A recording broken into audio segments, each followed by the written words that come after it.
Assalamualaikum warahmatullahi wabarakatuh. Perkenalkan, nama saya Delvin Maino. Saya kelas 12 IPS 1. Baiklah, saya akan mempraktekkan sejarah Indonesia, yaitu tentang tokoh peran Nani Wartabone. Berikut videonya.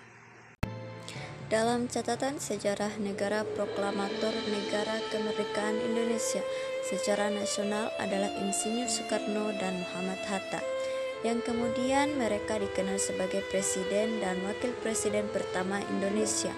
Namun, tahukah kita bahwa jauh sebelum kedua tokoh ini pernah ada dulu sosok yang lebih dahulu memproklamirkan kemerdekaan Indonesia, adalah Nani Wartabone, seorang pahlawan yang memproklamirkan Indonesia setelah melawan peradaban pasukan Belanda di Gorontalo. Pada tanggal 23 Januari tahun 1942, siapakah sebenarnya sosok Nani Wartabone? Nani Wartabone lahir di Gorontalo pada 30 April tahun 1907, yang tumbuh dalam keluarga yang berada. Ayahnya adalah Zakaria Wartabone yang bekerja untuk pemerintahan Belanda, sementara ibunya Aisyah Tangahu yang berasal dari keturunan bangsawan daerah.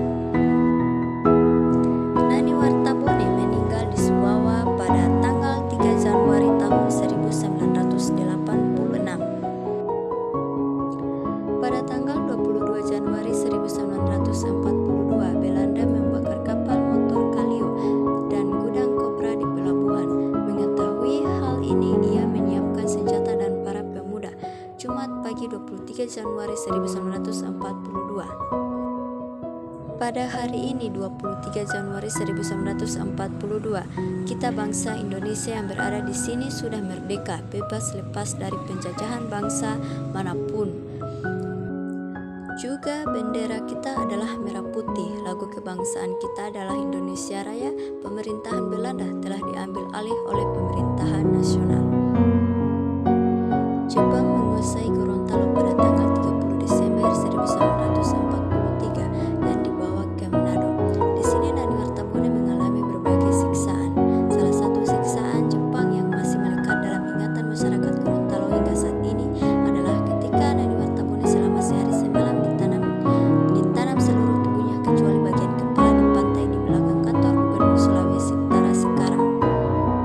Ditangkap Belanda di hadapan pengadilan militer Belanda di Manado.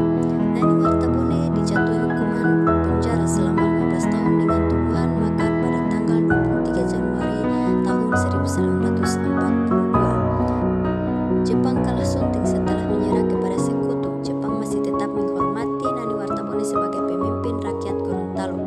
Ini terbukti dengan penyerahan pemerintahan Gorontalo dari Jepang kepada Nani Wartabone pada tanggal 16 Agustus 1945. Sejak hari itu, sang saka merah putih kembali berkibar di bumi Gorontalo setelah diturunkan Jepang sejak 6 Juni 1942. Kembali ke Gorontalo sunting tanggal 2 Februari 1950, Nani Wartabone kembali menginjakan kakinya di Gorontalo, negeri yang diperjuangkan kemerdekaannya. Rakyat dan Dewan Nasional yang berjuang bersamanya menyambut kehadirannya dengan perasaan gembira bercampur haru dan tangis. Kapal Batinku yang membawa Nani Wartabone disambut di tengah laut oleh rakyat Gorontalo. Nani Wartabone kemudian ditandu dari pelabuhan di bawah keliling kota dengan semangat patriotisme.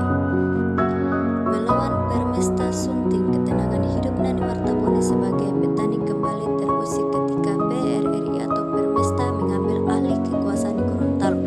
Setelah Letkol Vencien Sumual dan kawan-kawannya memproklamasikan pemerintahan PRRI Permesta di Manado pada bulan Maret 1957, jiwa patriotisme Nani Wartabone kembali bergejolak. Ia kembali memimpin masyarakat dan pemuda untuk merebut kembali kekuasaan PRRI Permesta di Gorontalo dan mengembalikannya ke pemerintahan pusat di Jakarta.